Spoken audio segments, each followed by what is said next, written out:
തീർച്ചയായും ഈ വിജയം കഴിഞ്ഞ അരപ്പതിറ്റാണ്ടിൽ കൂടുതലായി ഒരു സ്വപ്നം മനസ്സിൽ വെച്ചുകൊണ്ട് യാത്ര ചെയ്യുന്ന പ്രവർത്തിക്കുന്ന ദേശീയ പ്രസ്ഥാനങ്ങളുടെ ബിജെപി ഉൾപ്പെടെയുള്ള ദേശീയ പ്രസ്ഥാനങ്ങളുടെ പ്രവർത്തകരുടെ ത്യാഗോജ്ജലമായ ജീവിതം, ആ ജീവിതം അർപ്പിച്ചതിന്റെ ഫലമായിട്ട് ലഭിച്ച വിജയമാണ്. തിരുവനന്തപുരത്തെയും കേരളത്തെയും ദേശീയ പ്രസ്ഥാനങ്ങളെ ബിജെപിയെ സ്നേഹിക്കുന്ന മുഴുവൻ ജനങ്ങളുടെയും വിജയമായിട്ടാണ് ഞങ്ങൾ കണക്കാക്കുന്നത്.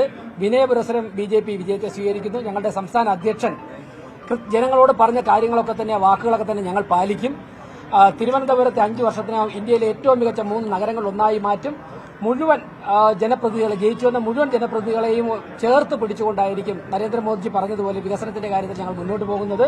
തീർച്ചയായിട്ടും എല്ലാവരോടും വിനയപുരസരം നന്ദി അർപ്പിക്കുന്നു. ഞങ്ങൾ വിജയം ഭൂരിപക്ഷം ഞങ്ങൾക്ക് ലഭിക്കുന്തോറും ഞങ്ങൾക്ക് ജനങ്ങളോടുള്ള പ്രതിബദ്ധതയും വിനയവും കൂടുകയാണ്.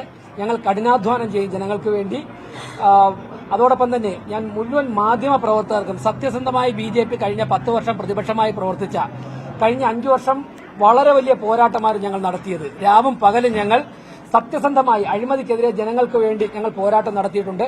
ആ പോരാട്ടം ജനങ്ങളുടെ ഇടയിൽ എത്തിക്കാൻ വേണ്ടി ഞങ്ങളോട് സഹകരിച്ച എല്ലാ മാധ്യമപ്രവർത്തകർക്കും ജനങ്ങൾക്ക് ഞങ്ങൾ ഒരിക്കൽ കൂടി നന്ദി അർപ്പിക്കുകയാണ്. തിരുവനന്തപുരത്തെ സാധാരണക്കാരായ മുഴുവൻ ജനങ്ങൾക്ക് ഞങ്ങൾ നൽകിയ എല്ലാ വാഗ്ദാനവും പാലിക്കും. കേവല ഭൂരിപക്ഷത്തോട് അടുക്കുകയാണ്. 50 കഴിഞ്ഞു, 50 അടുക്കുന്നു. അതെ, വളരെ സന്തോഷം നൽകുന്ന കാര്യമാണ്. ജനങ്ങൾ അഴിമതിക്കാരെ, ജനങ്ങളുടെ പണം വീട്ടുകാരൊക്കെ കട്ടെടുത്തുന്നവരെയൊക്കെ ഒരു നിമിഷം പോലും അധികാരത്തിൽ ഇരുത്തുവാൻ വേണ്ടി ജനങ്ങൾ തയ്യാറില്ല. മറ്റൊരു കാര്യം കൂടെ ഉണ്ട്. ഇനിയിപ്പോൾ 4 മാസം കഴിയുമ്പോൾ നിയമസഭാ തെരഞ്ഞെടുപ്പാണ്. ഞങ്ങൾ നേരത്തെ തന്നെ പറഞ്ഞു, പശ്ചിമ ബംഗാളിൽ ഏത് തരത്തിലാണോ സിപിഎമ്മിനുണ്ടായ തിരിച്ചടി, ആ തിരിച്ചടി കേരളത്തിലുണ്ടാകുന്നതിന്റെ ഒരു തുടക്കമാണ് ഇത്. തീർച്ചയായിട്ടും ഞങ്ങൾ അങ്ങേയറ്റം തന്നെ വിനയപുരസരം ഈ വിധിയെ സ്വീകരിക്കുകയാണ്. ഞങ്ങളുടെ ഭൂരിപക്ഷം കിട്ടിയതിനു ശേഷം, ഭൂരിപക്ഷം വന്നതിന് ശേഷം പാർട്ടിയുടെ കൃത്യമായിട്ടുള്ള ഘടകങ്ങളിൽ ആ പ്രോസസ് സ്റ്റാർട്ട് ചെയ്യും. അതിനുശേഷം സംസ്ഥാന അധ്യക്ഷൻ, ജില്ലാ അധ്യക്ഷൻ എന്നുള്ളവർ അക്കാര്യങ്ങളൊക്കെ നിങ്ങളെ അറിയിക്കും. അതിലേക്കാണല്ലോ പോകുന്നത്. ജനങ്ങൾ എന്തായാലും ഇപ്പോ KPCC പ്രസിഡന്റ് ഒരു കാര്യം പറഞ്ഞതായിട്ട് ഞാൻ മാധ്യമങ്ങൾ, സോഷ്യൽ മീഡിയയിൽ കണ്ടു. ബിജെപി അധികാരത്തിൽ നിന്നും മാറ്റി നിർത്തുവാൻ വേണ്ടി തങ്ങളാൽ ആവുന്നതൊക്കെ. എനിക്ക് പറയാനുള്ള അതേ ഒരു MLA കൂടിയാണ്. ഇത്തരത്തിലുള്ള പരിഹാസ്യമായിട്ടുള്ള നിലപാടിൽ നിന്ന് പിന്മാറണം. അതിന് അദ്ദേഹം എന്താ പറഞ്ഞത്, ഞങ്ങൾ CPM ചേരുമെന്നാണ്.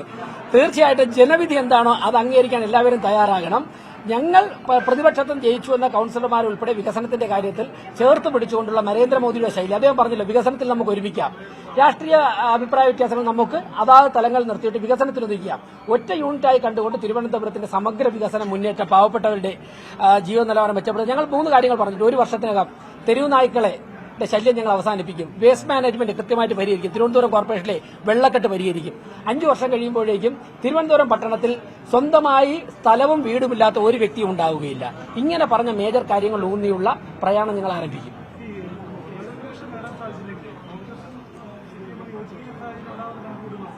അല്ല, വരട്ടെ, അതൊക്കെ സംസ്ഥാന അധ്യക്ഷൻ അക്കാര്യങ്ങളൊക്കെ വിലയിരുത്തിയതിനു ശേഷം അതിനുള്ള രാഷ്ട്രീയമായിട്ടുള്ള മറുപടി അദ്ദേഹം പറയും. ഓക്കെ.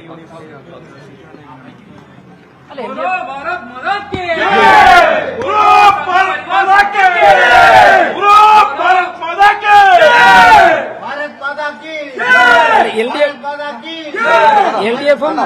LDF-ഉം UDF-ഉം ജനവിധി അംഗീകരിക്കുമെന്നാണ് വിശ്വാസം. അവർ ജനവിധി അംഗീകരിക്കണം.